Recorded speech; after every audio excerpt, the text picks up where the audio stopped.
A continuación, para dar inicio a esta exposición, quisiera presentar a los ponentes que impartirán la sesión del día de hoy. Primero tenemos a Felipe García Martínez. Es doctor, magíster y licenciado en psicología, fundador y director general del Centro de Estudios Sistémicos CESIST Chile, y además es el director del doctorado en salud mental de la Facultad de Medicina de la Universidad de Concepción. Por otra parte, nos acompaña Rodrigo Mardones. Es candidato a doctor en psicología, psicólogo clínico, especialista en terapia sistémica, cofundador y director ejecutivo de CESIS Chile, coautor del libro Historias de Cambio, el enfoque sistémico en acción. Entonces, le damos el paso a Felipe y Rodrigo para que inicien su presentación.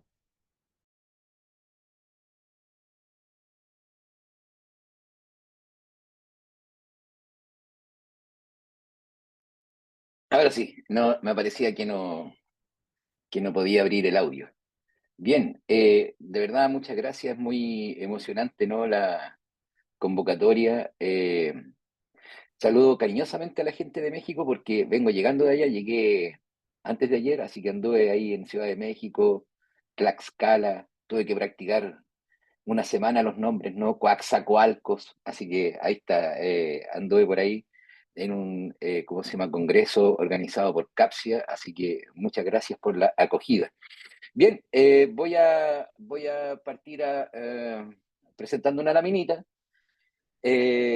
para poder, ¿cierto?, guiar un poco la conversación del día de hoy. Tengo que siempre, a mí me importa decir, ¿no?, que esta presentación, ¿cierto?, o lo que yo hablo tiene que ver con también, ¿cierto?, desde donde hablo, ¿no? Y creo que eso es importante siempre transparentarlo. En mi caso hablo, ¿cierto?, desde mi condición de hombre heterosexual, cis, y por lo tanto, ¿cierto? Eso también deja a la vista mis sesgos, ¿no? Es decir, yo no puedo ver el mundo como lo ve una mujer, ¿cierto? O como algún otro colega que habita desde otra, ¿cierto?, experiencia, ¿no? Desde otra orientación sexual, este mundo, ¿no? Entonces, en esa línea, yo parto diciendo enseguida, bueno, hablo desde ahí y eso exhibe, ¿cierto?, un poquito también mi sesgo. Por lo tanto, pido disculpas. Si en algún momento tuviera una mirada muy machista, lo siento, corríjanme, ¿cierto? Eso pone, ¿cierto?, de alguna forma en mí el agradecimiento porque me ayudan a ser mejor persona. Segundo, hablo desde mi condición de académico, ¿no? Mucho tiempo trabajando y hoy día ocupa bastante mi agenda este trabajo que me permite el privilegio de tener que pensar y estudiar, ¿no? Y por lo tanto, eh, poner en común lo que uno ha ido recibiendo desde esos privilegios. Ya, la tercera es la terapia. Hablo desde cierto, mi condición de terapeuta, trabajo hoy día especialmente solo con colegas psicólogos, psicólogas y psiquiatras, así que gente normal, podríamos decir, no estoy atendiendo en este momento, ¿cierto? O terrestres, no sé cómo decirle, solo, ¿cierto? Colegas del mismo zoológico, ¿ya? Y por último, mi condición de papá, que para mí es muy importante y fundante en mi vida, ¿no? Probablemente donde más estudié o aprendí psicología fue criando mis dos hijitas, así que es un poquito ese del espacio en donde puedo hablar.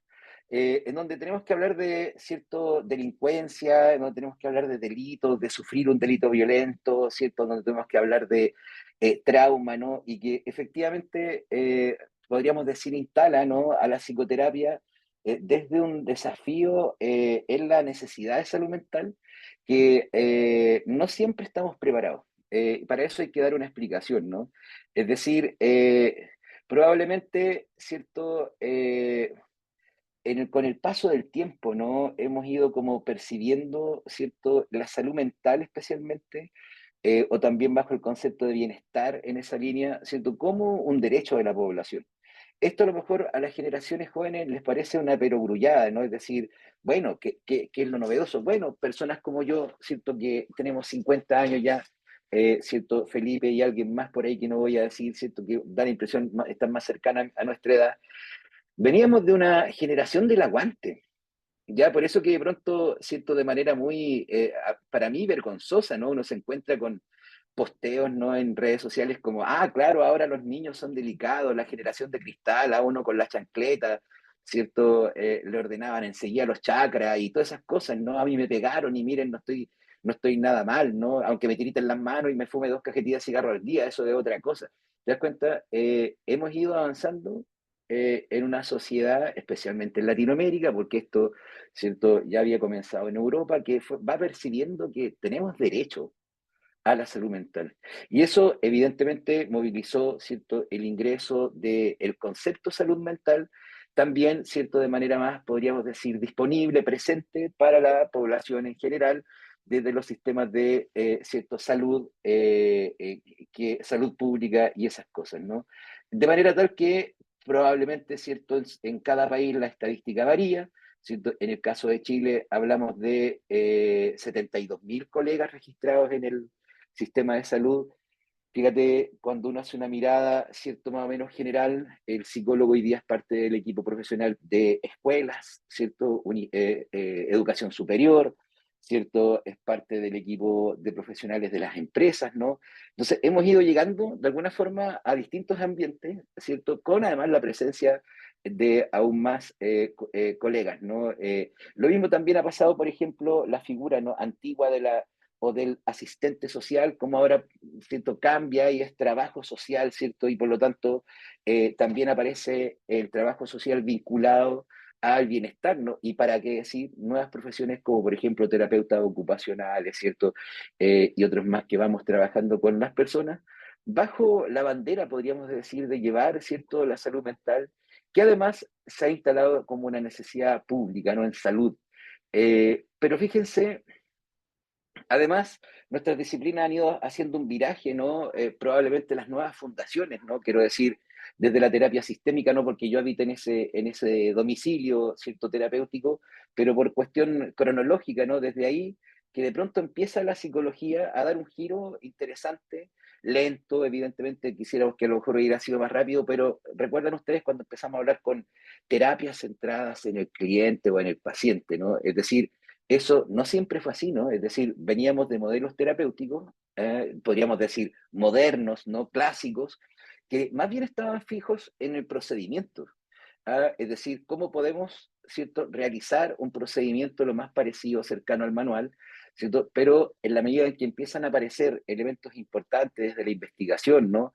En donde nos fuimos haciendo preguntas, tal vez preguntas que acompañan a la disciplina, ¿cierto? Ya recordamos los años 50, ¿no? ¿Se acuerda la investigación de Einstein cuando se plantea, bueno, ¿es efectiva la terapia? ¿No es efectiva?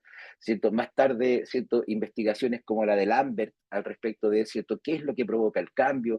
En fin, una disciplina que está de alguna forma permanentemente autoevaluándose y que ha logrado inicialmente hacer algunos giros, podríamos plantearlos como epistemológicos, ¿no? Es decir, tener una mirada diferente al respecto de cómo entendemos la salud mental, ¿cierto? Cómo entendemos de alguna forma las necesidades que se van viendo hoy día y cómo eso se respalda en la evidencia, ¿sí?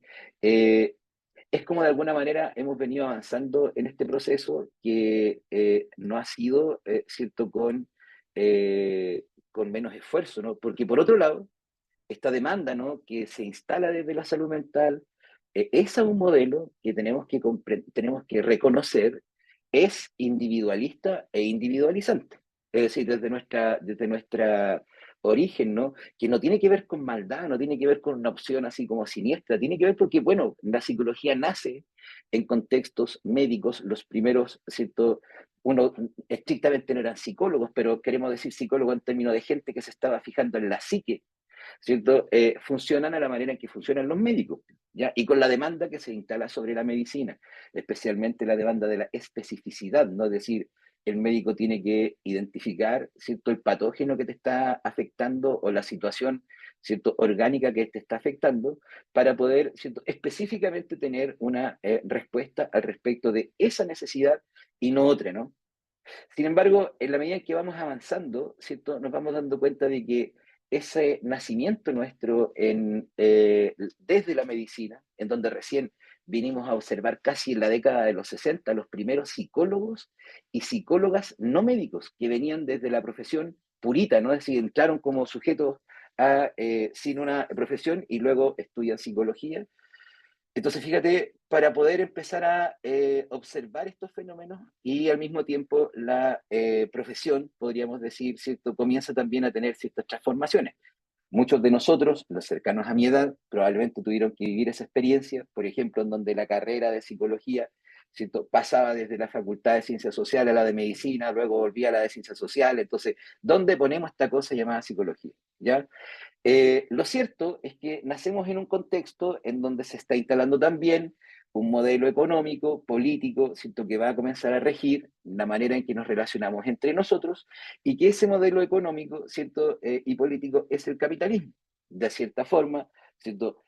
Sin entrar en detalles de política, pero en general los historiadores te dicen, bueno, entre el encuentro del comunismo y el capitalismo, gana el capitalismo, ya o sea, se instala, ¿no? Probablemente nosotros lo observamos desde la economía de libre mercado, ¿cierto? El neoliberalismo, en fin. Lo cierto es que esa combinación no de venir desde modelos médicos en un contexto social, político y económico ha hecho de que de alguna forma nuestras primeras propuestas en psicoterapia, ¿cierto? Desde los modelos clásicos, tiendan a una, a una operación, ¿no? A una participación, a un trabajo, podríamos decir, más individualista e individualizante. Es decir, ¿cierto? Tenemos que dar una respuesta de por qué ese sujeto, por ejemplo, presenta una problemática como la de depresión. Entonces, las primeras miradas, fíjate, terminan haciendo un recorte del sujeto del individuo, separándolo del contexto. Eso todavía lo observamos y esa es la demanda que muchas veces tuvimos que vivir, ¿cierto? Probablemente los colegas más jóvenes ya no, pero ese psicólogo o psicóloga siempre encerrada en el box de atención, ¿cierto? Que le cuesta mucho el trabajo en equipo, más aún tener que hacer dupla, por ejemplo, psicosocial, ¿cierto? Y que habla en difícil, ¿no? Eh, Paulatinamente hemos ido abandonando, ¿cierto? Eso y hemos tenido que ir integrando variables sociales, ¿cierto? Que explican también el malestar o la afección en salud mental. Detrás de esto hay una situación compleja de nuestra disciplina y tiene que ver con el abandono de investigar la mente. Es decir, nosotros, si ustedes recuerdan, ¿no? Cada vez que empezábamos o cuando empezábamos, ¿no? la carrera, ¿cierto? Teníamos que en algún momento pasar por estas preguntas, ¿no? Y para muchos, por ejemplo, la manera de concebir el aparato mental quedó como la figura freudiana, ¿no? Con el inconsciente, el preconsciente y el consciente, te das cuenta, pero que cuando uno observa, ¿cierto? Las variables sociales no están integradas. Es decir, no tenemos un discurso acerca de la mente que logre integrar al individuo, ¿cierto? Con lo social, porque ya plantea de base una figura escindida. Eh, pues desde que, ¿cierto? Tendemos a pensar que lo mental está separado del cuerpo.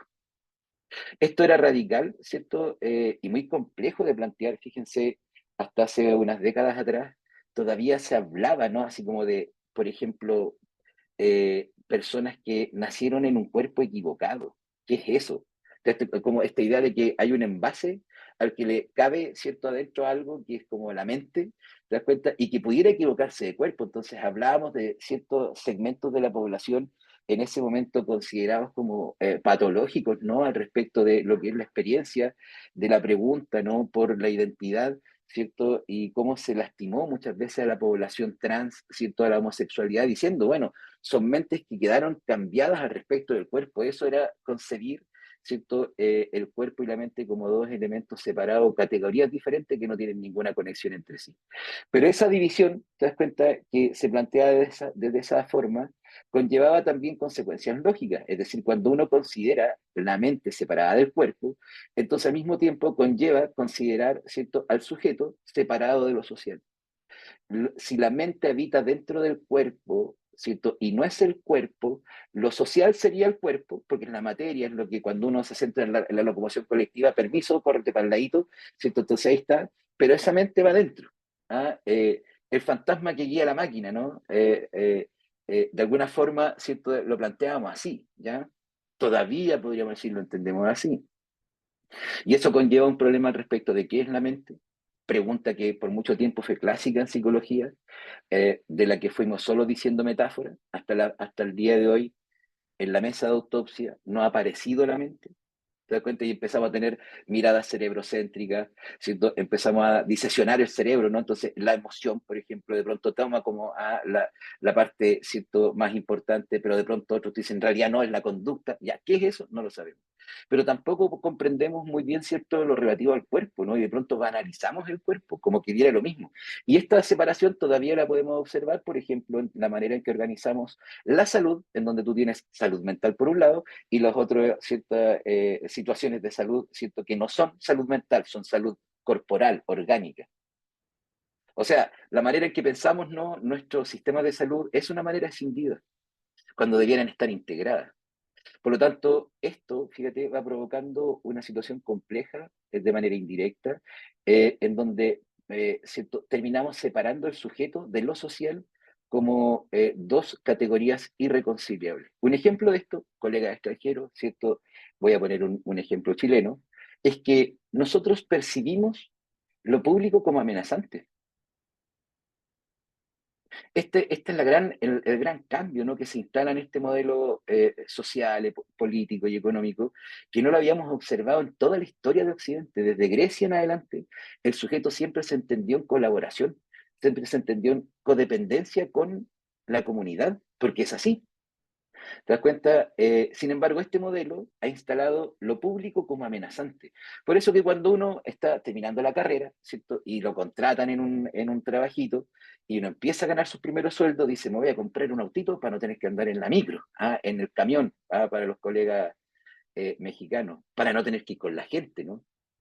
Y si además puedo ganar un poquito más de peso, me inscribo en salud particular, porque está la creencia de que como es particular, ¿cierto?, es mejor que la pública. Y si además tengo hijos, lo saco de la escuela pública y lo matriculo en la escuela privada. Nosotros entendemos lo colectivo como peligroso.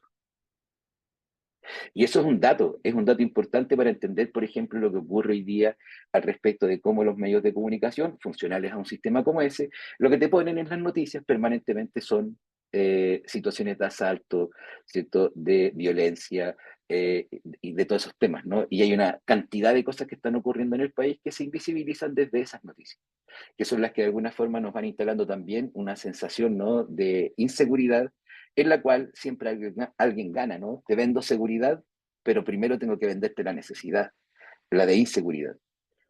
Habría que plantear pistas para integrar, es importante, ¿cierto? El primer problema que tenemos en la integración tiene que ver con los modelos de psicologías o terapias, ¿cierto? Cómo hacemos es un desafío siempre presente y con pocas ¿no? Posibilidades, o al menos con pocos hitos de logro, ¿no? Es decir, pareciera ser que de pronto no se pueden como integrar los modelos. Fíjate, por lo mismo, no tenemos un concepto de la mente a la base. Para lograr integrar al individuo con lo social, es otro problema, ¿no? ¿Cómo hacemos para esto? Fíjense, yo pongo dos ejemplos, ¿no? En lo complejo que es organizar juntas vecinales, ¿ya? Pero un ejemplo que a mí siempre me llamó mucho la atención y me dolía bastante era que siendo profesor de universidad, de pronto estaba haciendo mi clase, alguien golpeaba la puerta, abría la puerta. Perdón, profesor, un joven, ¿cierto? O una colega, perdón, una estudiante. Soy la presidenta, soy el presidente del centro de alumnos. Hoy día vamos a tener una reunión para que usted libere a los estudiantes antes. Ni un problema, yo terminaba la clase. Porque iban a hablar sobre el arancel, ¿no? De, que se había elevado en la universidad, porque había que hablar de mejoras, ¿no? Para la carrera. Y yo miraba cómo mis estudiantes se iban para la casa. No se quedaban a la reunión. Es de psicólogo a irnos solito, corrernos y cosas por el estilo. No estar ahí en donde está el grupo. Por lo tanto, ahí hay otro desafío, ¿no? Cómo de pronto, desde profesionales que tendemos a estar como atomizados solos, muchas veces incluso en competencia, ¿no? Poder integrar, ¿no? Y al mismo tiempo, cómo poder integrar probablemente una de las luchas, ¿no?, más importantes de los colegas del trabajo social, la variable social en temas de salud, no como un acompañamiento, no como, ¿cierto?, un accesorio, sino que cómo las situaciones que ocurren en lo social efectivamente impactan, ¿cierto?, en las relaciones familiares, ¿cierto?, impactan en los sujetos, en la subjetividad. Para eso, un concepto de mente que pueda, ¿cierto?, ser integrador, fíjense, es este, miren, se los voy a explicar, ¿cierto?, en breve. la, para empezar, ¿cierto? Lo que entendemos como mente, si lo vamos entendiendo como una misma moneda, ¿no? Con lo que se refiere al lenguaje, no solo al habla, sino que a todos los códigos que nosotros construimos para, de alguna forma, relacionarnos con el mundo bajo, ¿cierto? La dinámica de sobrevivir, de prevalecer, de funcionar, hemos ido creando códigos, ¿no? Que van, de alguna forma, teniendo esa línea. Por eso que además es dinámico. Todo lo que entendemos por lenguaje, no solo el habla, eso es la mente. Si nos callamos, si no tenemos códigos de comunicación gestual, ¿te das cuenta? No hay cómo conectar con otro. La mente es en relación con nosotros, es en relación con uno mismo y con los demás. ¿Y de dónde vamos construyendo esta mente? Desde el ambiente. Ahí se nos pusieron palabras en la boca. Ahí se nos enseñaron colores, reglas matemáticas, ¿cierto? Se nos enseñaron códigos para la comunicación no verbal, se nos enseñó a bailar, fíjate, todo lo que está en el ambiente lo vamos integrando para que luego, ¿cierto? En nuestras experiencias prelingüísticas, por ejemplo, en este momento no todos estamos atentos si nos duele el trasero tanto estar sentado, si estoy incómodo, si tengo hambre, pero cuando desvío la atención, entonces pongo palabras. Ah, estoy incómodo, me duele la espalda. Ah, y uno empieza a tener estos diálogos, ¿no? Con uno mismo, pero que esos diálogos, ¿cierto? Esa experiencia del pensar, la conversación con uno mismo, ¿no? Está constituida por palabras, códigos que se nos fueron enseñando. De manera tal que efectivamente yo no sé lo que piensa cada uno de ustedes, ¿cierto? Esa experiencia mental es subjetiva, pero la mente es colectiva. Y claro, yo no sé lo que ustedes están pensando, ustedes tampoco saben qué estoy pensando yo, pero sí tengo un dato, que si son, ¿cierto?, originarios de países hispanohablantes, entonces estamos pensando en español. Y yo también. Y ese es un dato importante, porque ha venido desde allá. Entonces, fíjate, cuando yo empiezo a tener un concepto al respecto de la mental que puede ofrecer un vínculo muy fuerte con lo que es lo local, ¿cierto? La comunidad, entonces uno tiene que darse cuenta, o puede postular, por ejemplo, que la personalidad entonces sería más bien nuestra identidad narrativa, tema que va a ser importante y lo va a plantear un poquito después ahí Felipe. ¿Qué es lo que hace que nosotros digamos quiénes somos? Es nuestra narrativa. Es el poder conectar nuestra historia desde nuestros recuerdos más pequeños, ¿cierto? De cuando éramos más chicos hasta ahora y hacer de ellos una historia. Y yo estoy en este momento transmitiendo esta conversación desde el departamento en donde llegué recién nacido. Y puedo decir que soy el mismo porque tengo una narrativa de historias, de anécdotas, de situaciones que viví con mis papás, con amigos, con mi hermana. ¿Te das cuenta? La narrativa nos da ¿cierto? El sentido de mismidad. Esta idea no es mía, esta idea es de Arlene Anderson, ¿ya? Quien ha trabajado bastante, ¿cierto? La terapia, la psicología más dialogal, ¿cierto? Colaborativa. Entonces, fíjate, ella dice, ella habla sobre la identidad narrativa. Yo le doy un empujoncito, digo, esa es la personalidad. Yo me comporto en la medida en que voy construyendo un discurso acerca de mí. Y evidentemente puede alterarse porque, bueno, el ambiente, ¿no? Las cosas que he tenido que vivir desde pequeño hasta la fecha van construyendo mi manera de ser, pero mi manera de ser es coherente con mi discurso interno, con mi identidad, con el diálogo y la historia que me cuento a mí misma, a mí mismo, toda la vida. Entonces, cuando te das cuenta de esto, es importante. ¿Por qué? Porque fíjate, la pregunta por cómo conocemos el mundo es una pregunta de sujetos desnaturalizados que se olvidaron que tuvieron una mamá o alguien que los cuidó. El mundo no se nos aparece, el mundo se nos presenta. Todas y todos y todos los que estamos aquí porque alguien nos cuidó. A lo mejor no como lo queríamos. ¿Te das cuenta? A lo mejor en esa dinámica de cuidado hay situaciones que me dolieron, todavía me duelen, pero estamos aquí porque alguien nos cuidó, porque solos no podemos estar acá. Ah, esto es interesante, sobre todo cuando se plantea el concepto en psicología, ¿no? El problema de la dependencia. La dependencia no es un problema, dependemos todos, unos de otros, desde que hay alguien que tenga los cables funcionando para yo tener electricidad, las cañerías para que me salga el agua cuando abro, el problema no tiene que ver con la pérdida de la dependencia, tiene que ver con la pérdida de la autonomía, y eso es otra cosa, ¿te das cuenta? Entonces, cuando empezamos a mirar que el mundo se nos presenta y se nos presentó en dinámica de cuidado, Entonces, la crianza tiene un valor epistémico. El mundo que nos presentan nuestros pacientes o consultantes, ¿cierto? En terapia es el mundo que fueron aprendiendo de acuerdo a cómo se les fue enseñando en lo social. Desde su grupo primario, la escuela que después, ¿cierto? El gran sistema con el cual vamos uniformando, ¿cierto? Las mentes. ¿Ah? Eh, Fíjate, la mente es colectiva, aunque la experimentemos como individual. Y eso hace que nosotros tengamos que poner lo colectivo bajo observación. La música que escuchamos, las películas que vemos, los diálogos, los refranes, ¿te das cuenta? ¿Qué pasa? ¿Cómo van construyendo una experiencia subjetiva que de pronto, ¿cierto?, hace que alguien colapse y venga acá? Esto es un tema que, fíjate, para nosotros, probablemente, especialmente los colegas más jóvenes, a lo mejor no suena tan cercano, porque por otro lado, la psicología, si era el modelo, te das cuenta, fue relegando especialmente la psicología social a una asignatura del programa de formación de pregrado, en la cual pasamos por ahí. Pero fíjate que ahí ya habían pistas sobre esto. Recuerden ustedes, hablando de delincuencia, ¿no? El gran experimento de Zimbardo, ¿no? Allá en los años, casi en los 70, ¿se acuerdan? Del auto de las ventanas rotas, ¿no? En donde se planteaba que, ¿cierto? En algún momento se pensó, y todavía nosotros, ¿no? Pobreza y delincuencia como sinónimo. Zimbardo puso, ¿cierto? Un vehículo en el Bronx y puso un vehículo en Palo Alto, ¿cierto? En un suburbio y en una población para gente adinerada.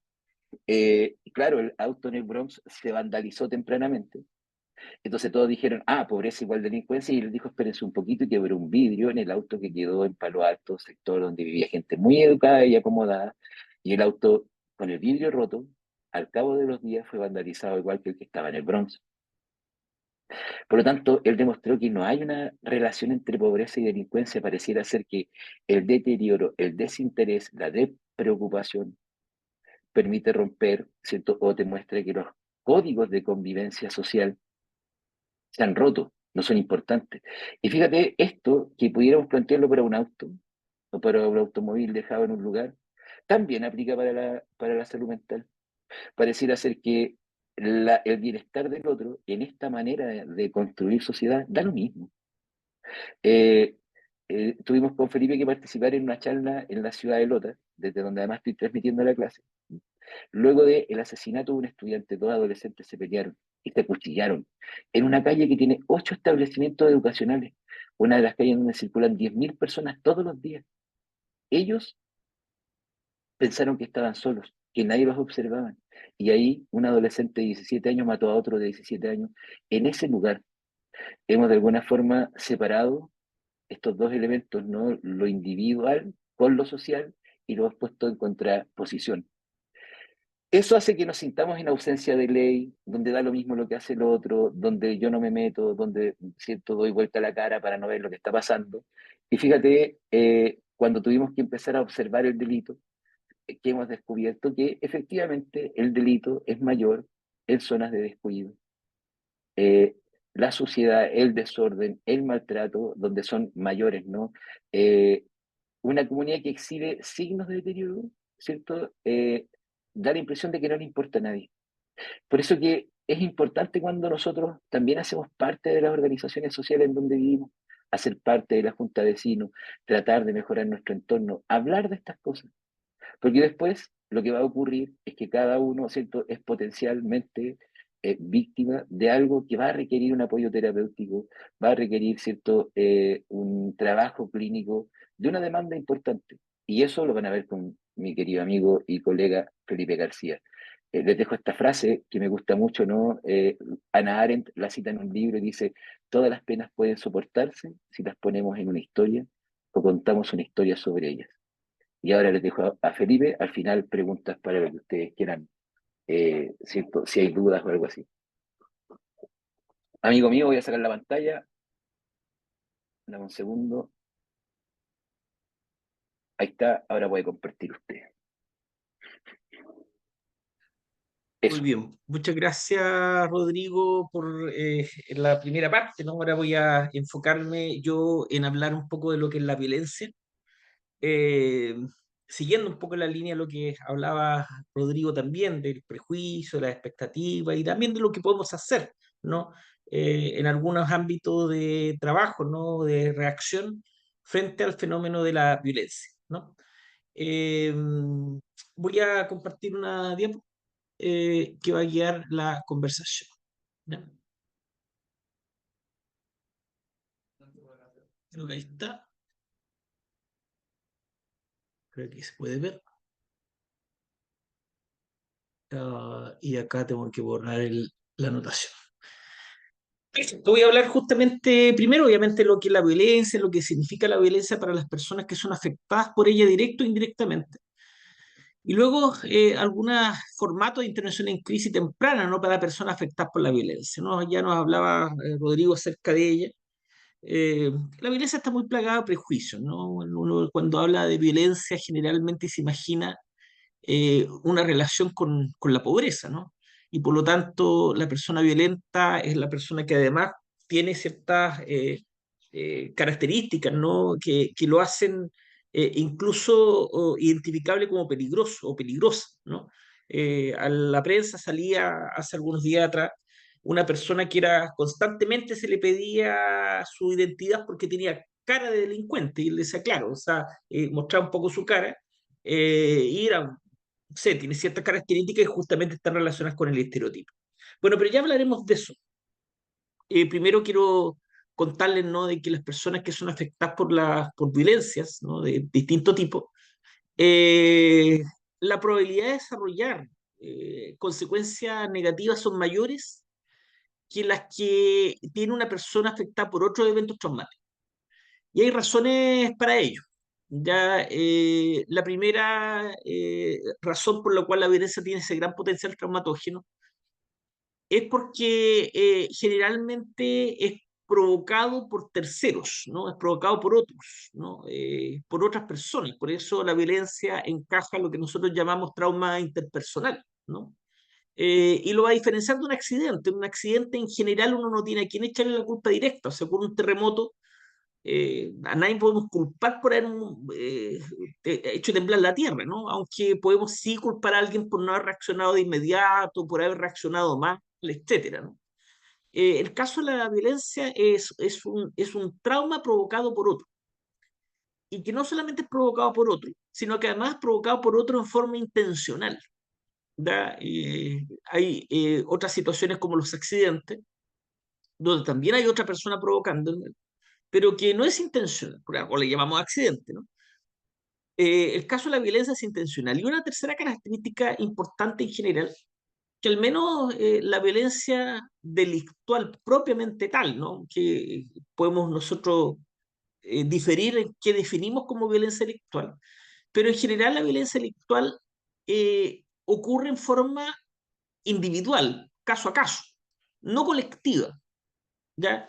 Y por lo tanto, con más frecuencia ocurre la sensación de que lo que yo viví no lo ha vivido nadie más, ¿no?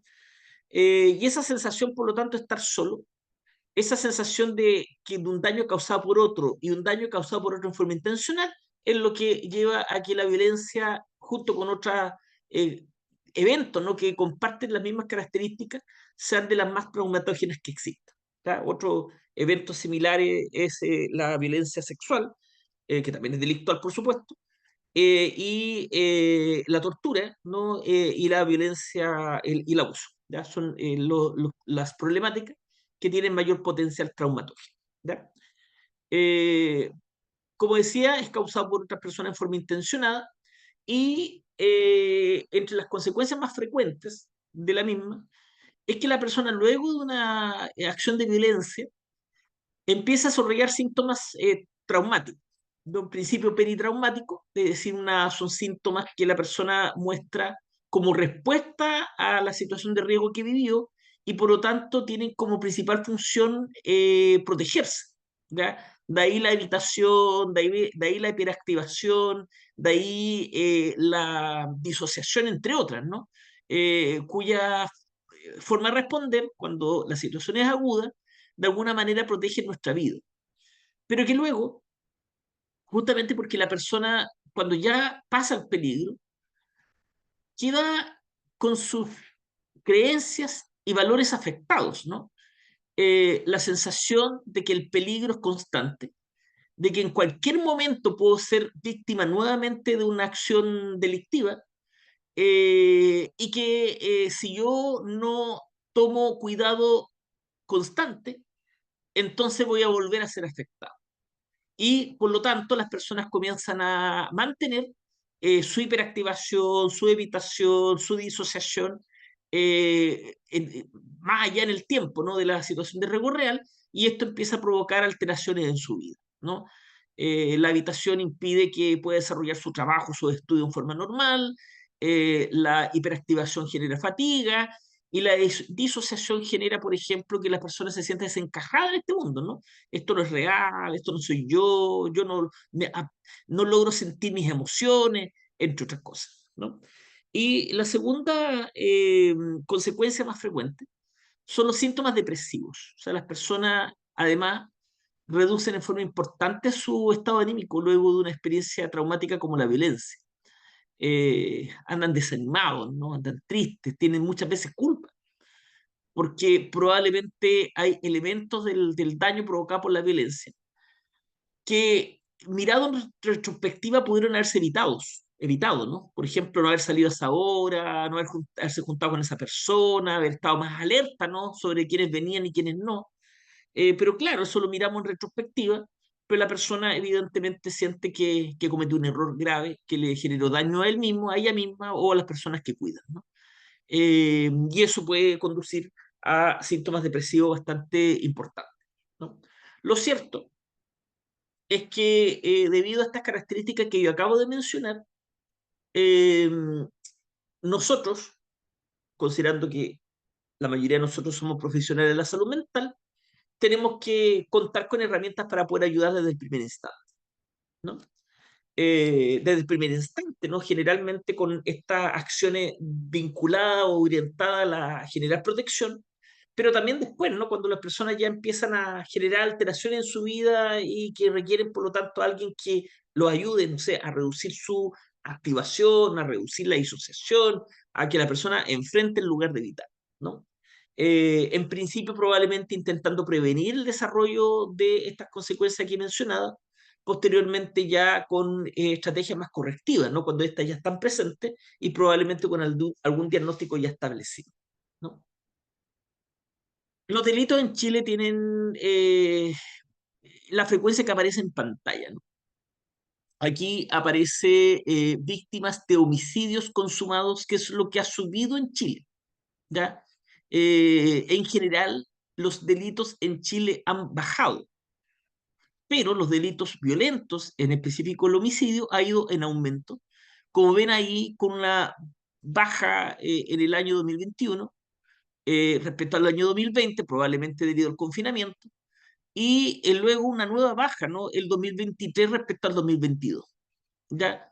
No es constante el aumento, ¿no? No es constante el aumento, tiene estas vueltas, ¿no? Probablemente esta disminución en algunos cientos de personas, menos de 100 personas, ¿no? Pero casi 100 personas, se deba obviamente, una mayor reacción, ¿no? De quienes tienen que tomar las decisiones de prevención respecto a años anteriores, ¿no? Ahora, ¿por qué muestro esto? Primero, para decir que es un problema, ¿no? O sea, la cantidad de homicidios no es menor. Si hoy día estamos en 1.248, en el año 2018, o sea, solamente 6 años atrás, teníamos 800 y tanto, observamos un crecimiento del 50%, ¿ya?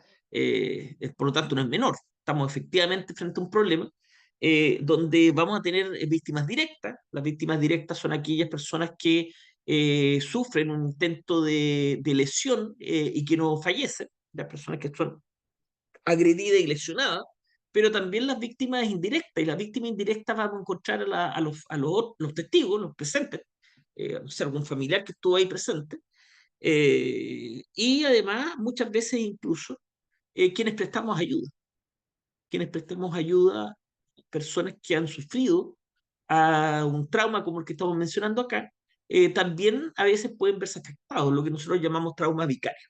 ¿Ya? Bueno, esta imagen tenemos que contrastarla con esto. ¿Por qué? porque si bien aquí no aparece el año 2023, vamos a observar que desde el año 2018, que está representada la primera imagen, la percepción de delincuencia, la percepción de inseguridad ha ido con aumento progresivo. Eso es lo llamativo. Si vemos la anterior, esto ha tenido fluctuaciones, ¿no? Hay una fluctuación, pero la percepción, ¿no? De que yo puedo ser en cualquier momento víctima de un delito es mayor, ¿no? Alcanzando el año 2022 lo que llamaron el récord, que es 90,6%, ¿no? De la población, con miedo a ser víctima de un delito. ¿Ya? Estoy hablando en Chile.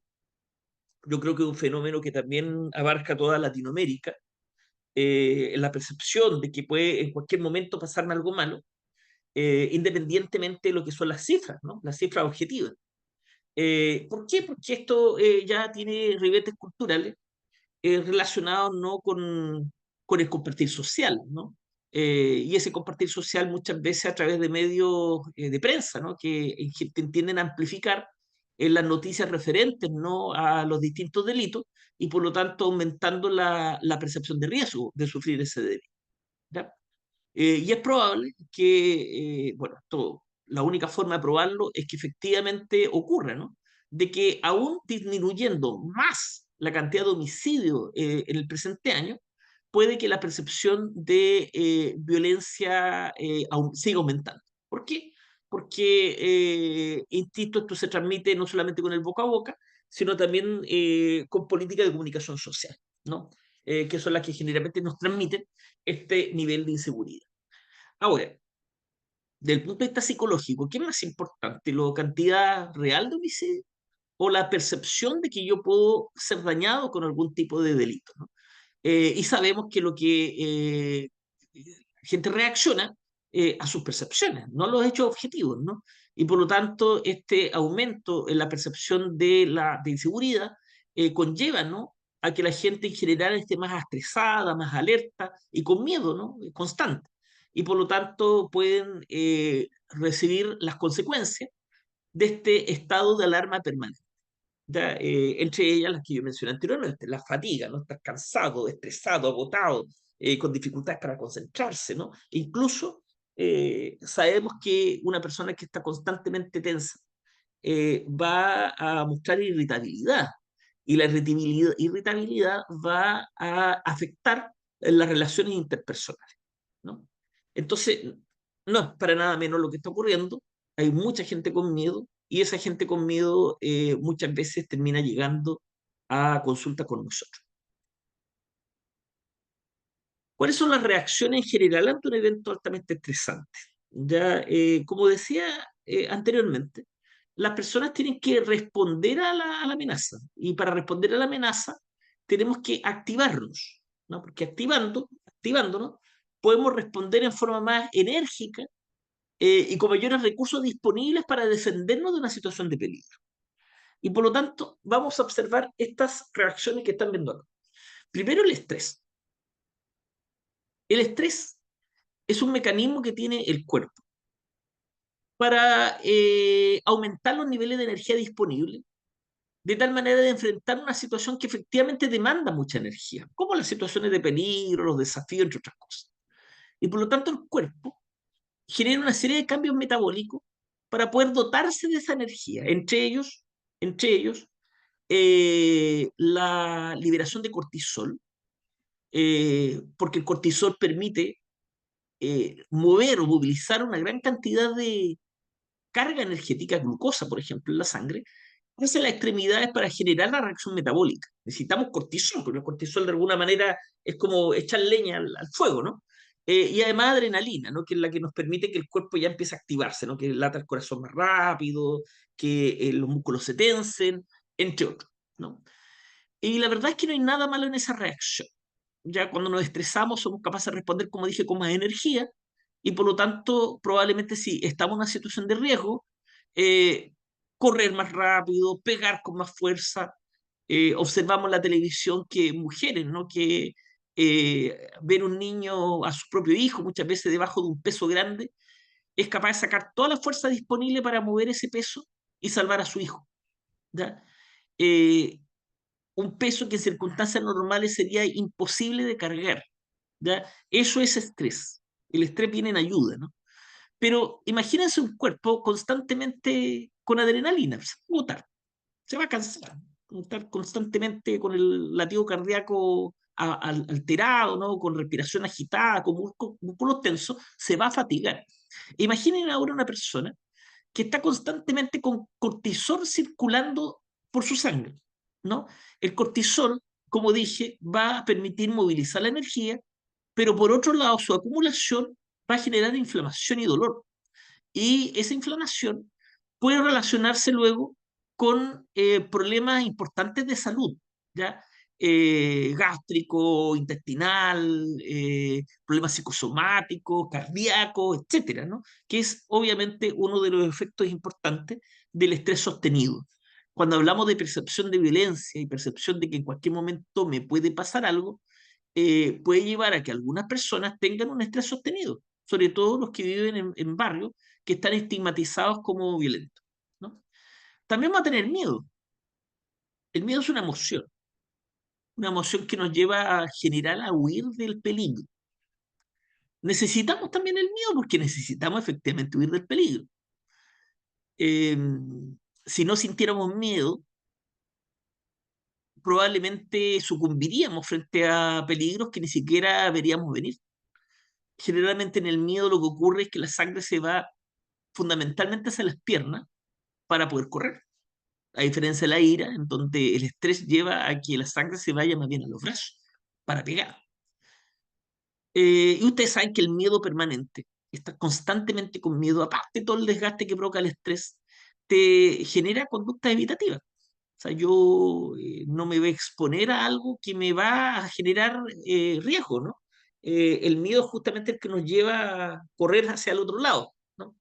Y las conductas evitativas sostenidas, que una persona, por ejemplo, ya no salga a la calle, que una persona ya no recorra ciertos lugares, eh, altera sin duda alguna la calidad de vida, ¿no? Porque hay probablemente lugares, calles que la persona necesita recorrer, por ejemplo, para llegar a su trabajo.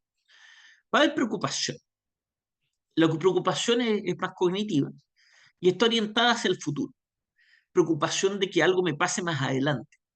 Preocupación de que algún ser querido le pase algo más adelante. La preocupación está ligada a la ansiedad. En general, la preocupación nos permite prepararnos. O sea, es preocuparnos, ¿no? Prepararnos para luego ocuparnos. Eh, y claro, uno toma frente a la preocupación providencia para, por ejemplo, no ser afectado por un delito. Ya, a lo mejor, como estoy preocupado, hago un plan respecto a por dónde caminar, a qué horas caminar, de quién me voy a acompañar, ¿no? A lo mejor cargar conmigo algún elemento que me permita defenderme en caso de riesgo.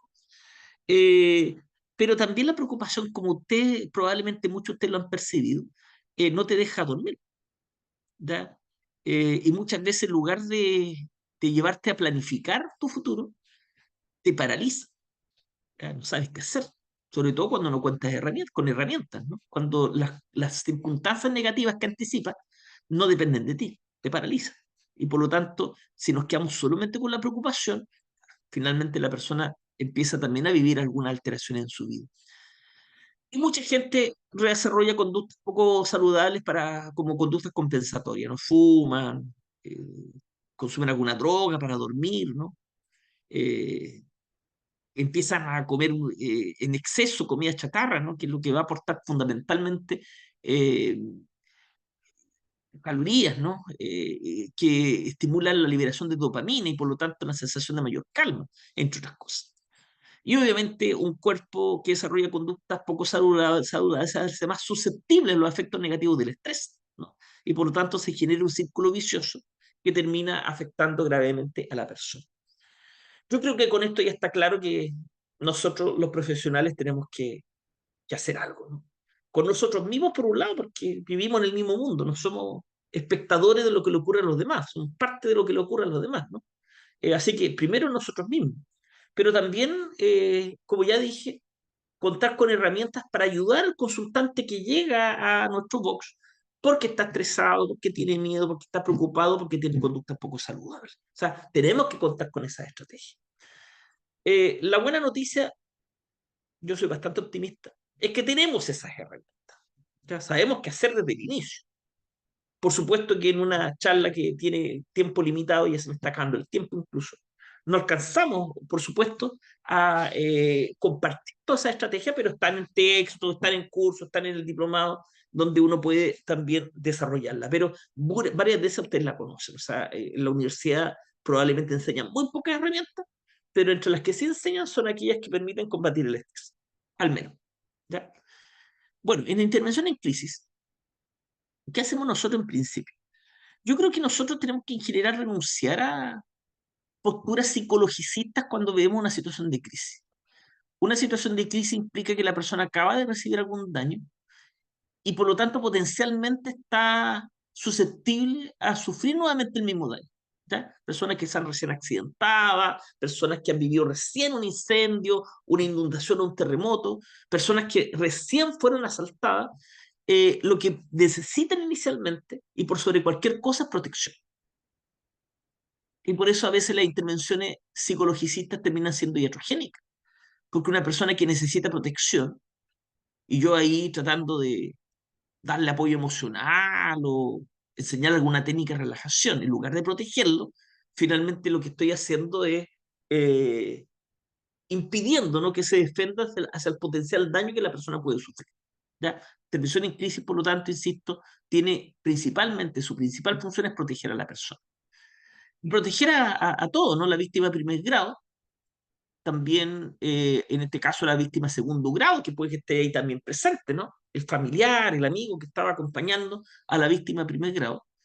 Eh, y también ser capaces de ayudar y orientar a las víctimas de tercer grado, que son estas víctimas vicarias, que son el personal de emergencia, que además incluso muchas veces se expone a la misma violencia. ¿Ya? Yo recuerdo, por ejemplo, los bomberos cuando se demoran mucho en llegar a un lugar, y una demora que muchas veces no depende de ellos, ¿no? Tiene que ver con el tráfico, tiene que ver con los accesos, ¿no? Y cuando llegan al lugar del incendio, en lugar de ser recibidos, ¿no? Así como, ya, por último, por fin llegaron para remover los escombros, son recibidos a pedrada, o sea, corren riesgo, ¿ya? Entonces nosotros tenemos que orientar una intervención que permita la protección de todas las personas que son potencialmente víctimas. Y por supuesto, nosotros no somos superhéroes, ¿no? Y como no somos superhéroes, nosotros no somos quienes tenemos que generar esa protección, pero sí movilizar los recursos sociales, ¿no? Policiales, de emergencia, que permiten generar esa protección. ¿Ya? Eso sí lo podemos hacer. No, insisto, no soy Superman, no es como para ponerme acá al frente para que no le llegue un piedrazo a ningún bombero, pero sí puedo apoyar, ¿no? Como psicólogo, por ejemplo, en la respuesta inicial frente a una situación de crisis. Para eso están, de hecho, los primeros auxilios psicológicos. Ahí está el tetraedro. Los griegos, las primeras intervenciones son para las personas que ejercen los cuidados, nosotros, el entorno de medio ambiente inseguro. Nosotros podemos ayudar a una víctima que está recién, no sé, asaltada, pero resulta ser que si estamos en el mismo contexto donde fue asaltada, también nosotros podemos correr peligro, ¿no? Y por lo tanto, bueno, lo dice abajo, ¿no? Potencial agresión también de familiares afectados, que espera de nosotros respuestas rápidas al respecto. Y respecto a la salud mental, en la exposición a estímulos traumáticos, en la primera respuesta me refiero, ¿no?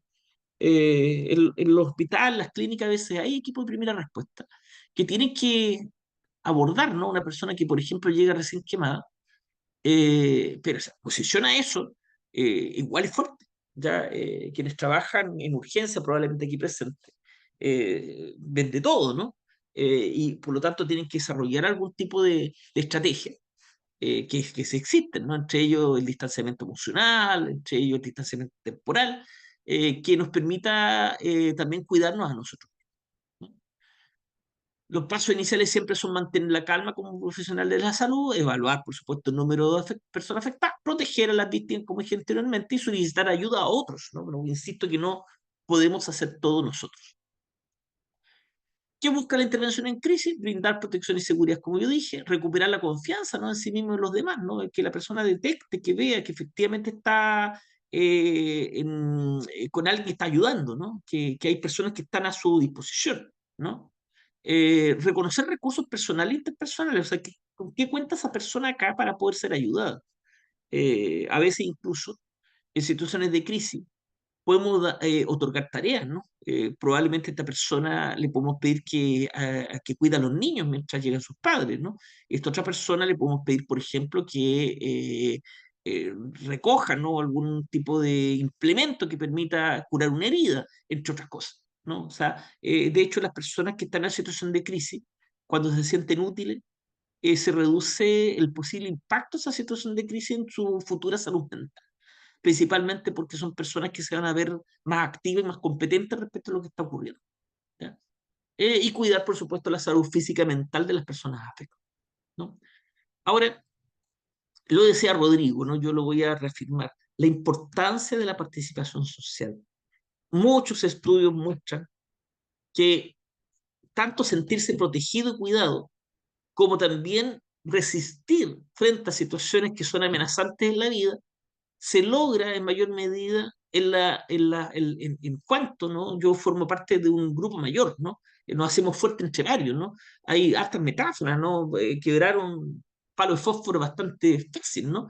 Pero quebrar muchos fósforos a la vez, la verdad es que va a costar. Las cuerdas, ¿no? Las cuerdas están hechas de miles de hilos unidos. Un hilo uno lo tira y se corta, ¿no? Una cuerda, ¿no? Gruesa, por mucho que lo tire, no se va a cortar. Entonces, el ser capaz de actuar en comunidad ayuda, ¿no? A que la persona se sienta más cuidada, más protegida y además ayuda a la reparación, ¿no? De un posible daño que esa persona ha tenido, ¿no? Y por lo tanto, nosotros tenemos que promover, más allá del trabajo en los síntomas, que también lo hacemos, una mayor conexión de esa persona con sus redes de apoyo, ¿no? Participación en instancias colectivas, ¿no? Grupos de autoayuda, por ejemplo, redes de apoyo social más directos, por ejemplo, su familia, y además ser capaz de compartir muchas veces la emoción con otras personas, incluyéndonos a nosotros mismos, ¿no? Hay distintas instancias colectivas donde uno puede promover, ¿no? La acción de una persona, ¿no? Unirse a un sindicato, unirse a un gremio, a los centros de padres, ¿no? Las juntas de vecinos, centros de alumnos, varias cosas, ¿no? Que de tal manera que la persona sienta que tiene eh, que es capaz de actuar colectivamente, ¿no? Asociaciones de pacientes, como decía anteriormente, otras organizaciones comunitarias, ¿no? Un psicólogo tiene que ir mucho más allá de, insisto, de reducir el síntoma en box. Tiene que ayudar a que la persona conecte con instancias sociales en donde a lo mejor pueda sentirse más protegido. Respecto a intervención temprana, ya no en crisis, ahí tenemos evidencia bastante clara de ciertos modelos que parecen funcionar, ¿no? Arriba probablemente están los más vinculados a lo sintomatológico, ¿no? Como la terapia cognitivo-conductual centrada en el trauma, la terapia cognitiva y la MDR. Están fundamentalmente orientados a la reducción de síntomas. En cambio, los que aparecen después, la meditación, el mindfulness, ¿no? La psicología positiva o la terapia sistémica breve, están orientadas principalmente al fortalecimiento de la persona, hacerla más fuerte, ¿no? Ya sea como individuo, pero también una fortaleza más colectiva, como yo decía anteriormente. El mindfulness, nosotros hicimos una revisión sistemática, como aparece ahí, para ver qué resultados tenían las intervenciones breves en mindfulness para el tratamiento preventivo, ¿no? De personas que han vivido una situación estresante. Y encontramos que efectivamente producía un efecto relevante, ¿no? Las personas que son entrenadas en mindfulness desarrollan una serie de herramientas, entre ellas la capacidad para regular, ¿no? Sus pensamientos y sus emociones, que ayudan también a paliar o reducir el malestar que la persona puede estar sintiendo. O la psicología positiva, que nosotros la incorporamos en un protocolo de intervención cognitivo-conductual, de tal manera que el protocolo es cognitivo-conductual más psicología positiva, de tal manera que por un lado se reduzcan los síntomas y por otro lado se fortalezca la persona, ¿no? A través de varios ejercicios, y bueno, y ahí lo que vemos en pantalla es una publicación con un estudio de aceptabilidad de, un protocolo, de este protocolo de intervención que elaboramos, ¿no? Que está publicada en la revista Ajayo. Y la terapia sistémica breve, que como probablemente varios de los que aquí están presentes saben, es un enfoque esperanzador que promueve recursos a las personas para enfrentar las situaciones problemáticas que les ocurren en la vida. Y en esta, ya hay una publicación más importante en términos de calidad en la revista Terapia Psicológica. Ahí publicamos un ensayo clínico que muestra, ¿no?, el efecto importante de la terapia sistémica breve sobre los síntomas depresivos, los síntomas postraumáticos y sobre variables de bienestar. Y de hecho, esto lo voy a pasar muy rápido porque es un resultado de nuestro ensayo clínico que muestra que no hay grandes diferencias entre la terapia cognitivo-conductual y la sistémico breve. Logramos llegar al mismo lugar por distintos medios. La terapia cognitivo-conductual logra llegar, por ejemplo, a que la persona recupere su funcionalidad, alcance el bienestar y reduzca el malestar, fundamentalmente a través de los trabajos en síntomas. En cambio, la terapia sistémica breve alcanza los mismos resultados, pero fundamentalmente a través del fortalecimiento de la persona. ¿Ya? El mindfulness también tiene efectos importantes, pero menores a la terapia sistémica breve y a la terapia cognitivo-conductual. ¿Ya? Casi siempre, excepto en síntomas postraumáticos, casi siempre llega tercero. ¿Ya? Y bueno, nosotros actualmente estamos desarrollando un proyecto de investigación destinado a entregar apoyo psicológico breve a personas víctimas de delitos por lesiones y robos violentos. Pero no solo delitos por lesiones y robos violentos. Con el fin de comparar grupos, estamos recibiendo también a personas que han vivido otros eventos estresantes, donde le ofrecemos una intervención, una terapia que es gratuita, que es breve, individual, presencial y desarrollado por profesionales entrenados. De hecho, si ustedes conocen a alguna persona que necesita ayuda, puede perfectamente acercarse a nosotros. Abajo hay un correo donde pueden pedir más información y el QR que aparece ahí es para pedir ayuda, ¿no? A lo mejor compartir QR si alguien ustedes conocen que ha sido recientemente asaltado. Generalmente estamos trabajando con personas que no tienen más de 6 meses desde que ocurrió algún evento altamente estresante.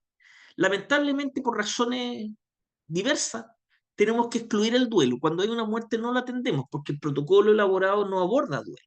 Y también nosotros dejamos fuera cuando la situación traumática está provocada por alguien donde hay una relación íntima.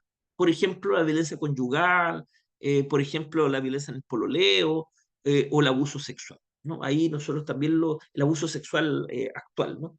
Nosotros ahí también lo excluimos, ¿no? Pero el resto de cosas, accidentes, incendios, desastres naturales, asaltos, robos y otras cosas, nosotros podemos perfectamente ayudarlo a través de esta intervención que es gratuita. ¿Ya? Así que ahí tienen la información. Y eso es todo. Eh, Ahí está mi Instagram, Felipe García Martínez, y el del centro que con Rodrigo dirigimos, que es CECI Chile, en el caso que nos quieran seguir. Y en ese mismo Instagram, ustedes pueden, el mío, el Felipe García Martínez, pueden ustedes preguntarme las dudas que queden pendientes, ¿no? Porque tenemos no tanto tiempo para responder, pero siempre quedan cosas afuera. Bueno, me pueden escribir por Instagram y yo, con excepciones, respondo casi siempre, o sea, siempre, en forma bastante rápida, ¿no? Entonces ahí pueden responder sus dudas. Eso sería. Muchas gracias, Trini. Voy a dejar de compartir. Genial, maravilloso. Felicitaciones a ambos. Muy bien, pasamos entonces a la ronda de preguntas. Va a ser bastante breve por la hora, pero comencemos. Manitos arriba entonces. En reacciones, les recuerdo que se atienden las dudas en orden. Jessica, te escuchamos. Jessica. ¿Aló? ¿Me escuchan? Sí, perfecto. Hola, quería preguntarle al segundo profesional, al que habló en la última instancia, Felipe García. Felipe García.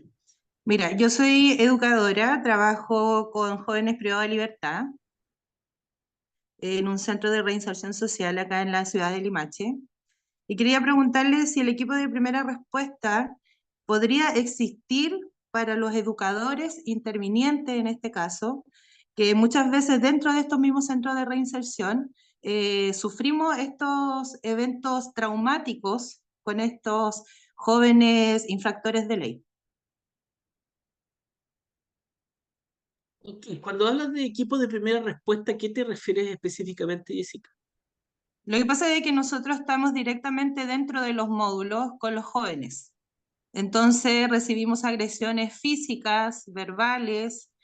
Bueno, yo precisamente he estado en alguna oportunidad a punto de ser apuñalada, porque Gendarmería solamente está dentro del perímetro de los centros, no está al interior con los jóvenes infractores de ley. Y como la ley de menores indica, por ejemplo, yo soy educadora del módulo de alto perfil de condenados mayores, tengo jóvenes sobre los 20 años hasta los 28 años, entonces ya son adultos prácticamente, y he tenido varios eventos de violencia hacia mi persona donde no hemos tenido intervenciones. Entiendo. Mira, fíjate que nosotros en nuestro FONDES y nuestro programa de ayuda de hoy a tiempo, perfectamente personas que están en las condiciones que tú me describes puede participar. Como hay un tema de tiempo, el evento que te hayas vivido, cualquiera sea, la amenaza, el golpe, lo que sea, no puede haber superado los 6 meses, porque tiene que ver con intervenciones principalmente tempranas. Pero sí podemos nosotros apoyar a las personas que están en tu centro u otras personas más que han vivido la experiencia que tú describas, perfectamente, ¿no? Por otro lado, también, por supuesto, CESIS Chile es una institución que, entre otras cosas, también tiene un voluntariado. Y ese voluntariado, que está dirigido por nuestra coordinadora, ¿no? Constanza Rivera, y que probablemente algunos conocen, también hace intervenciones comunitarias más colectivas, ¿no? Si de repente, por lo tanto, tu institución u otra requiere algún tipo de apoyo, ¿no? Como más grupal, ¿no? De cómo enfrentar un poco efectos psicológicos, ¿no? De estar en una situación de amenaza constante. Por ejemplo, puede escribir si no me equivoco, salud.mental@cesis.cl, ¿no? Y ahí probablemente coordinar algún tipo de apoyo de ese tipo, ¿no? Colectivo, ¿no? Ah, Eso. Gracias, listo, Jessica. muchas gracias. Sería genial porque en realidad nosotros lo necesitamos bastante. Muy bien. Muchísimas gracias, Jessica. Pasamos con Renata. ¿Renata? Hola, ¿se me escucha bien? Sí. Sí. Ya. La pregunta puede ser para cualquiera de los dos. De por sí entiendo de que el seminario está enfocado más como a la prevención y al trabajo con las personas que son víctimas, pero ¿cómo se trabaja o se interviene con los victimarios? Con las personas que ya cometieron el acto violento, así como ¿cómo se trabaja? Porque en mi caso yo sigo siendo estudiante de psicología y, por ejemplo, en algún momento en clínica estuvimos viendo el tema de la pedofilia y yo le pregunté a mi profesora cómo se trabajaba con estas personas. Y me dijo, bueno, con mucha sinceridad, de que no es su área y que tampoco le interesa porque no le gusta trabajar con victimarios y que no se identifica con eso. Porque mi duda era como uno le hace ver a la persona que lo que piensa de alguna forma está mal, pero está mal cómo. Así como de qué forma uno puede lograr hacer un cambio en su conducta y en sus pensamientos para que esto no siga perpetuándose. Así que igual es una pregunta amplia, creo. Sí, Renata, en eso hay que reconocer también una falencia de la psicología en general, ¿no? Probablemente hay procesos de intervención muy focalizados y muy, podríamos decir, ajustados a la situación de la persona, pero fíjate, una de las problemáticas que conlleva, ¿no? El cometer una infracción de ley es que no solo, cierto, claro, tienes el castigo social, evidentemente desde la perspectiva, cierto, que sea más justa de acuerdo al delito, sino que también hay una cierta exclusión a eso, ¿no? Entonces, hay gente trabajando en esos elementos. eh, Poner la pedofilia ahí, ¿cierto? Es complejo porque, claro, ¿no? Cuando la pedofilia se vuelve, ¿cierto? Una situación de delito cuando ya pasa los actos, ¿no? A la pederastía. Entonces, son espacios de trabajo muy oscuros en términos, ¿no? De desconocimiento, ¿no? O cosas por el estilo, pero quiero decir de que la psicología en general no tiene un protocolo, ¿cierto? Muy elaborado al respecto de trabajar con infractores de ley. Salvo ¿no? Las infracciones que son como, podríamos decir, están en el segmento infantil, ¿cierto? Adolescente, o que son delitos comunes, generalmente tienen un apoyo que va más en la línea también psicosocial, te das cuenta, en tanto la delincuencia es una problemática social, pero en estos segmentos que tú señalas, ¿no? El trabajo es muy delicado y no muy difundido, ¿no? Al respecto. Es lo que te podría decir. No hay una propuesta muy clara todavía en eso. Sí, eso tengo entendido igual, es como que no hay mucho estudio como profundizado en el Mm. área de trabajar la intervención Mm. y eso igual me llama la atención porque encuentro que está bien prevenir y que justamente uno puede prevenir que estas cosas ocurran, pero ya cuando ocurren, ¿cómo se trabaja para que dejen de suceder? Entonces, Mm. trabajar eso es como que ayudaría de una forma sistemática a que tanto la violencia como la delincuencia o como un montón de cosas que son asociadas a lo antisocial sigan perpetuándose. Entonces, creo que igual es como algo que alguien o algo, en este caso nosotros, podríamos tomar acción porque alguien tiene que hacer ese trabajo. Es como que no Sí, se puede claro, lo que dejar pasa es que nomás. ahí, sí, ¿no? Y totalmente de acuerdo, ¿no? Pero ahí, por ejemplo, se generan una serie de problemáticas porque para poder ajustar un trabajo como ese, por ejemplo, lo que te mostrábamos acá, la investigación de pronto te genera líos para poder, por ejemplo, entrevistarte con una población, ¿cierto?, que ha incurrido en actos como eso. Y eso ya tiene que resolver una serie de problemas éticos, ¿no? Por otro lado, si tú te das cuenta también en la línea del diagnóstico, no tenemos instrumentos diagnósticos muy finos y certeros al respecto de que tú digas, ¿cierto? Vamos a evaluar a alguien y va a aparecer el potencial, ¿cierto? Pedófilo o pederasta al respecto. O sea, tenemos varios límites en eso y eso hace que se complique un poco el trabajo. Es la respuesta que te puedo dar. Ahora es una inquietud que yo creo que todos los que trabajamos en esta área tenemos, ¿no? O sea, cómo poder tener una propuesta ahí, pero tiene que resolver todas esas barreras también que se van presentando. Claro, ya. Muchas gracias. Gracias por tu intervención, Renata. Seguimos entonces, Paola. Paola, Hola, buenas tardes. Mira, yo buenas. soy trabajadora social y mi consulta tiene que ver que desde la estrategia, que desde la línea de trabajo social, nosotros trabajamos esta línea que llevamos desde la comunidad, el fortalecimiento y las redes de apoyo. Pero ¿qué pasa con los profesionales que nosotros venimos trabajando desde el mismo estallido social que nos tocó post pandemia, que tuvimos que tener el cuerpo alerta y a la máxima y a las demandas de la comunidad? O, por ejemplo, el mismo tema de las emergencias que estamos viviendo ahora con el cambio climático. Nosotros llegamos, hacemos las contenciones, hemos estado, por ejemplo, estudiando el tema de inteligencia emocional, logramos contener esta situación, pero también llegamos a un nivel de colapso mayor para nosotros que cuesta que alguien nos pueda contener, po. Y en cierta manera también en los trabajos nos castigan si nosotros presentamos este tipo de conducta o vamos a las Hash, una cosa así. Ok, yo creo, primero quiero decir con esto es que las instituciones tienen que hacerse responsables de la salud mental de la gente que trabaja con ellos. Yo creo que es una gran falla, ¿no?, que existe en nuestra sociedad, ¿no?, en donde las instituciones nos exponen a mucha estrés y mucha sobrecarga, pero no se hacen cargo de cuidarnos, ¿no? Y por lo tanto, lo primero que te puedo decir es que hay que agruparse, ¿no? Lo primero que le digo aquí, hay agrúpense, o sea, sindicatos, asociación gremial, y que de alguna manera defiendan sus derechos, que obtengan de la institución todo lo que tienen que obtener de ellos antes, obviamente, de recurrir a otras instancias que sin duda algunas son útiles, pero que lo primero, ¿no? O sea, no sacamos nada, por ejemplo, con que yo te enseñe una técnica de relajación si tu institución no te cuida, ¿ya? Luego de ello, por supuesto que ya puede haber un abordaje individual de apoyo, ¿no?, que tú puedes recibir en distintas instancias de tu propia, eh, digamos, institución de salud o a través de las que nosotros ofrecemos, ¿no? Si tú has vivido un evento traumático, como dije, nuestro proyecto te puede recibir, te puede ayudar y atender, ¿no? Y si estás en una situación ya a lo mejor no traumática, sino que estresante, y además una situación quizás que ocurrió hace más de 6 meses, entonces hay otras instituciones como nuestro propio voluntariado que hace intervenciones individuales también y colectivas, no comunitarias, ¿no? Pero lo primero, o sea, yo te veo a ti como tal como lo expuse acá, como una víctima de un sistema, ¿no?, que te expone a situaciones de riesgo psicosocial y ante eso la misma sugerencia general, unamos entre todos y no dejemos que simplemente, como dices tú, que los vean hasta feo, ¿no? Porque se ven afectados por el tipo de trabajo que realizan. ¿Ya? Gracias. Pasamos entonces a la última de las preguntas. Como les había dicho, por temas de tiempo no podemos responder más de 3 o 4, así que ya vamos con Benjamín. Hola, buenos. ¿Se me escucha? Sí, perfecto. Ya. Yo también soy estudiante de psicología Y tengo una pregunta que me surgió cuando mencionó el tema de las quemaduras.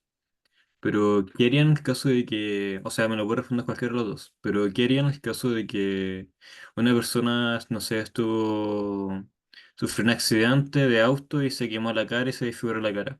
En ese caso, ¿qué se podría hacer? Porque digo, yo me puedo imaginar una terapia, me puedo imaginar la sesión y todo y cómo abordar esa situación, pero no puedo imaginarme cómo dirigirme en la primera sesión con esa persona, porque me imagino que una persona así va a estar en estado de shock, traumatizada y no creo que quiera hablar.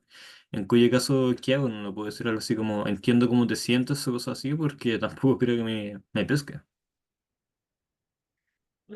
Yo no sé si Rodrigo quiere responder ahí, pero iba a hacer algo bien cortito, porque estoy un poco cansado, tratamos de repartir una respuesta con Rodrigo, ¿no? Pero bien cortito, en el sentido de que por supuesto que podemos hacer algo. Si nosotros trabajamos con gente que no son capaces, ¿no? Por supuesto, de resolver sus problemas por sí mismos. Siempre son problemas serios los que Ujú. nosotros recibimos, ¿no? Y esto es un problema serio y sí contamos con herramientas para ayudarlo, pero en un tip no te puedo dar la herramienta, porque eso implica toda una preparación, ¿no? Como terapeuta, ¿no? Como un profesional de ayuda, que tiene Ujú. que desarrollar estrategias justamente para cosas difíciles, entre ellas una persona que probablemente en principio no te quiera hablar de lo que le está sucediendo, ¿no? Pero eso pasa, ¿no? Y efectivamente tenemos formas de entrar, ¿no? A desarrollar conversaciones de calidad, ¿no? Y que las personas se sientan confianza, sin abordar necesariamente las cosas que a la persona le inquietan o le generan mayor preocupación, a través de técnicas que son específicas para ello, ¿no? No sé si Rodrigo quiere agregar algo al respecto. Sí, el vínculo, como dices, Sheila, sí. Ujú. Sí, ¿Qué o tiene que sea, ver yo con creo eso? que el primer tema, claro, lo que plantea Felipe, ¿no? Es decir, fíjate, para nosotros puede ser como tener una potencia, ¿no? La situación enorme en términos de, claro, una quemadura grave en el rostro, con lo que valoramos el rostro. No sabemos qué valora la persona, ¿te das cuenta? En ese contexto puede ser que valore el haber salido con vida, ¿no? Entonces, tener como una postura a priori, ¿no? Al respecto del tema no ayuda mucho, no hay un tips.